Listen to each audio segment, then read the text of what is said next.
تو یہ پرابلم بھی ان کو آیا، لیکن وہ پوری ان کی ایج تھی تو وہ پھر وائس چیئرمین بنے. اس کے ساتھ ہی وہ مارکیٹ کمیٹی کے بھی وائس چیئرمین بنے اور ضلع ملتان کے مارکیٹ کمیٹی کے وہ وائس چیئرمین بنے. اسی طرح یہ سلسلہ چلتا رہا اور پھر سب نے دیکھا کہ 1977 میں جو الیکشن ہوئے اس میں جو کچھ ہوا، پھر انہوں نے اس میں ان کی بہت بار ان کو سیاسی طور پہ گرفتار کیا گیا، سیاسی مقدمات بنے اور وہ ہر مشکل سے وہ نکلے اور انہوں نے اپنے عوام کا ساتھ کبھی بھی نہیں چھوڑا. لیکن وہ تب 10 سال کا جو ان کا جو بلدیاتی نظام میں جو ان کا حصہ تھا 10 سال کا تھا، 1960 سے لے کر اگلے 10 سال تک وہ انہوں نے جو کام کیے میاں چنو کی تحصیل میاں چنو کی عوام کے لیے، وہ بھرپور کام تھے. ان میں انہوں نے کوئی سسٹم نہ، سیوریج سسٹم، صحت کا، تعلیم کا، ہر شعبے میں ان کا بھرپور کردار تھا. ایٹ دی اینڈ وہ انتک محنت کے بعد وزیر اعلیٰ پنجاب بنے. تو میں بیسیکلی چاہ رہا ہوں کہ آپ تھوڑی سی ان کی فلاحی اور ترقیاتی خدمات پر تھوڑی روشنی ڈالیے. پھر ہم نے میاں چنو کے سیاسی حلقے پر بات کرنی ہے. پھر میں چاہتا ہوں کہ ہم جو پھر الیکشن کے حوالے سے بھی بات کریں گے اور اس حلقہ کی سیاست کے حوالے سے بھی بات کریں گے. لیکن اس سے پہلے میں چاہتا ہوں کہ آپ ان کی جو ہے نا وہ تھوڑی ترقیاتی اور پبلکل اور فلاحی خدمات جو ہیں وہ تھوڑی سی بتائیں. چونکہ آپ کا پہلا پروگرام ہے زیو نیوز کے سیٹ پر، تو میں چاہتا ہوں کہ وہ آپ ان کی خدمات جو ہے میاں چنو کے لیے وہ ضرور بتائیے گا. جی ضرور. دیکھیے ابھی میں نے جو 10 سالہ بلدیاتی دور ان کا کہا، اس میں ہمہ قسم کے کام ہوئے. اس پہ انہوں نے ان کا بھرپور، یہ میں آپ کو اس کی تفصیل بھی دے دوں گی. آپ اس میں جب یہ آپ جیو میں ڈالیں گے انٹرویو تو اس میں وہ آپ کا وہ ایک وہ سارا وہ ضرور ان کو دکھائیں نا، تاکہ سب کو پتہ چلے. وہ مختصر تھا ایک خاکہ ہے. اسی طرح پھر جب وہ حکومت میں MPA بنے، ان کو وزارتیں بھی ملی، وزیر صنعت بھی رہے، وزیر اپنا تعلیم بھی رہے اور اسی وزیر معدنیات بھی غالباً رہے. اور اسی طرح پھر وہ اپوزیشن لیڈر رہے اور پھر اس کے بعد نگران وزیر اعلیٰ بنے، پھر وزیر اعلیٰ بنے. ان کا یہ جو مختصر تھا، ان کا جو مختصر تو اس کو نہیں کہہ سکتے، مطلب 30 سال وہ باقاعدہ مختلف وزارتوں میں MPA MNA کی شپ میں یا اپوزیشن لیڈر کے حساب سے وہ حکومت کا حصہ رہے اور انہوں نے اس میں بھرپور کردار ادا کیا. ان کے جو پروگرام تھے وہ ابھی میں ان مختصر کچھ پروگراموں کا ذکر کروں گی جو ابھی تک جاری ہیں. ان میں ایک سب سے بڑا تو بل صفائی کا نظام جو تھا، کسی نے اس طرح سے نہیں سوچا تھا. وہ کوئی مطلب وہ جاگیردار نہیں تھے، ان کی کوئی زمین نہیں تھی، لیکن وہ زمین اور نہری نظام کے سلسلے میں وہ اتنا اچھی طرح سے جانتے تھے. اور اسی طرح نہری پانی کی جو تقسیم جو معاہدہ ہوا تھا 4 صوبوں کا، وہ ان کا کام تھا، ان کی سوچ تھی. ان کو کس طرح سے انہوں نے مینج کیا سارا، اور چاروں صوبے اس پہ راضی ہوئے. بے شک اس وقت جو تھے اپنا نواز شریف صاحب وزیر اعظم تھے یا غالباً وزیر اعلیٰ تھے اس وقت وہ تو. اور اس کے علاوہ انہوں نے یہ تعلیمی نظام میں پرائیویٹ جتنے بھی تعلیمی ادارے تھے یا سسٹم تھا، ان کو بڑا انہوں نے مطلب موٹیویٹ کیا، اوبلائج کیا. اور اس طرح کے نظریات جیسے نظریات فاؤنڈیشن، ایجوکیشن فاؤنڈیشن بنائی اور اس کو ٹیکنیکل ایجوکیشن پہ بھی ان کی بڑی توجہ تھی. یہ ٹیکنیکل بورڈ پنجاب جو ہے اس وقت انہوں نے وہ اس پر تب 30 سال، یہ دیکھیں 35 سال پہلے کی بات ہے، ٹیکنیکل ایجوکیشن کو کوئی اتنا زیادہ اس میں کسی کا بھی رجحان نہیں تھا. لیکن انہوں نے اس چیز کو سوچا کہ ٹیکنیکل ایجوکیشن کو بہت زیادہ امپروو کرنے کی اور آگے لے جانے کی بات ہے. یہ جو جتنی بھی ٹیکنیکل ایجوکیشن ہے یہ ہمارے آنے والی نسلوں کو بہت زیادہ فائدہ دے گی اور پاکستان کی ترقی میں ان کا بڑا کردار ہوگا. اور ابھی آپ دیکھیں کہ اس وقت جو ہے وزیر اعظم کے پروگرام ٹیکنیکل ایجوکیشن پر نیفٹک اور PSDF وہ صوبائی حکومتوں کے پروگرام وہ ٹیکنیکل ایجوکیشن کے سلسلے میں ہی چل رہے ہیں. آپ دیکھیں 35 سال پہلے اس شخص نے یہ سوچا، ان کی سوچ کی وسعت کو اور ان کی دور اندیشی کا میں آپ کو بتانا چاہ رہی ہوں کہ وہ اتنے دور اندیش تھے کہ اگلے 50 سال کی بات وہ سوچتے تھے کہ تب کیا ہوگا تو ہم نے کیا کرنا ہے. اسی طرح وہ اپنا اسمال انڈسٹریز ہیں اور ان کو اسمال انڈسٹریز ان کو بنانے کا ان کا مقصد یہی تھا اس پروگرام کو دینے کا کہ چھوٹے لیول پہ جن کے پاس پیسہ زیادہ نہیں ہے وہ بڑی صنعتیں نہیں لگا سکتے، وہ چھوٹے لیول پہ صنعتیں لگائیں اور بہت سارے لوگوں کو اپنے ساتھ وہ اکوموڈیٹ کریں گے اور ان کو روزگار ملے گا اور پاکستان کی ترقی میں ان کا بھرپور کردار ہوگا۔ اور اسی طرح سے بہار کالونیاں جیسے جو بنگلہ دیشی ہمارے بہاری تھے ان کے لیے بہار کالونیاں پاکستان میں مختلف جگہوں پہ وہ بنائی گئی۔ ان میں ایک مثال بہار کالونی کی میاں چنو میں ہے، جس میں 850 یا 900 گھر بنے ہوئے، وہاں ان کو اکوموڈیٹ کیا گیا۔ تو اور 3 مرلہ اسکیم ان کی، 5 مرلہ اسکیم یہ ساری، اور اس کے علاوہ یہ اپنا انڈسٹریز کے جو مزدور ہیں ان کے لیے انہوں نے یہ ورکر ٹرسٹ اسکول اور یہ وہ قائم کیے، ان کے لیے رہائش کے منصوبے وہ بنائے، وہ ابھی سارے چل رہے ہیں۔ اسی طرح سے سارے انڈسٹریز کے جو مزدور ہیں ان کے لیے رہائشی کالونیاں بنائی، یہ انہی کا مطلب یہ منصوبے تھے سارے۔ جی تعلیم پہ انہوں نے بہت کام کیا۔ آپ دیکھیں جو سلیبس ہوتا تھا وہ ہر طرح وہ خود اس کو سٹڈی کرتے تھے ایک ایک چیز، اور تب ان کے ادوار میں پاکستان کی جو برصغیر پاک و ہند کی ہسٹری ہے ان کو وہ بہت اچھی طرح سے سلیبس میں انوالو ان کو کر کے، اور تاکہ بچوں کو اسٹوڈنٹس کو یہ احساس ہو کہ پاکستان کو حاصل کرنے کے لیے ہم نے کیا کچھ کھویا اور کیا پایا۔ اور یہ ان کی بڑی سوچ تھی کہ وہ یہ چاہتے تھے کہ جو آنے والی ہماری جو نسل ہے اس کو یہ احساس ہو کہ جو قربانیاں دی گئی ہیں وہ رائگاں نہ جائیں، وہ ہم اپنی محنت سے پاکستان کو اتنا ساؤنڈ کریں تاکہ اس کی مضبوطی میں ہی ہماری بقا ہے۔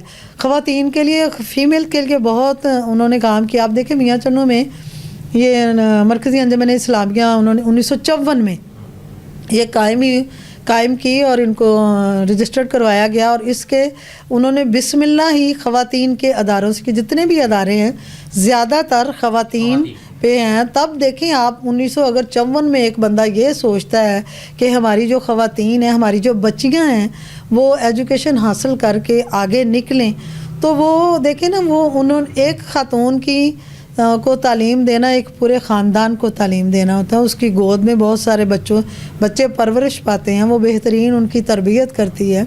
تو میں ان کی سوچ کو سلام کرتی ہوں کہ انہوں نے پاکستان کے ہر شعبے کے بارے میں سوچا۔ اگر انہوں نے میل کے بارے میں سوچا تو فیمیل کے بارے میں انہوں نے سب سے پہلے سوچا۔ پھر ایک اور بات، 35 سال پہلے انہوں نے نظریہ پاکستان ٹرسٹ کی بنیاد رکھی۔ اس کے پیچھے ان کا کیا مقصد تھا کہ ایک ٹائم آئے گا کہ جب ہمارے بچے جو ہیں وہ نظریہ پاکستان کو حاصل کیوں کیا گیا، ہمارا جو نظریہ پاکستان ہے، جو نظریہ تھا پاکستان کو حاصل کرنے کا وہ کیا تھا، اس نظریے سے ہمارے بچے جو ہیں اگلے 30-35 سالوں میں ہٹتے ہوئے ان کو نظر آ رہے تھے۔ تو نظریہ پاکستان ٹرسٹ کی انہوں نے بنیاد رکھی، اور اس میں نظریہ پاکستان فورم کے تحت پورے پاکستان میں نظریہ پاکستان فورمز ہیں جو مختلف شہروں میں، ضلعوں میں، تحصیلوں میں پوری پاکستان کی ہسٹری کے بارے میں اور مشاہیر پاکستان کے بارے میں، جنہوں نے پاکستان کو بنانے میں جس بندے نے جو کردار ادا کیا ان کے بارے میں ان کو بتایا جاتا ہے۔ اپنے ماضی کے ساتھ ہمارا ماضی بڑا شاندار ہے، ہمارا حال جو ہے یہ ہم محنت کریں گے تو ہمارا مستقبل بھی بڑا شاندار ہوگا۔ ماضی میں ہمارے پاس دیکھیں، ہمارے ماضی میں ہمارے پاس قرآن پاک ہے، وہ ہمارا ضابطہ حیات ہے۔ ہم ایک اللہ کو، اللہ کے رسول کو، آخری نبی محمد صلی اللہ علیہ وآلہ وسلم کو ماننے والے ہیں۔ ہمارے قائد جو ہیں وہ قائد اعظم محمد علی جناح ہیں، ہمارے باپ ہیں۔ ہماری جو قوم کی ماں ہے وہ مادر ملت محترمہ فاطمہ جناح ہے۔ ہمارے میاں چنو میں ہمیں آگے لے جانے والے سیاسی سوچ میں بہتری لانے والے شہید غلام حیدر وائی ہیں۔ تو ہمارا مستقبل جو ہے وہ بہت شاندار ہے۔ ہمیں صرف اور صرف اپنے مستقبل کا تعین اچھی طرح سے کرنا چاہیے، ہمارا مقصد نیک ہونا چاہیے،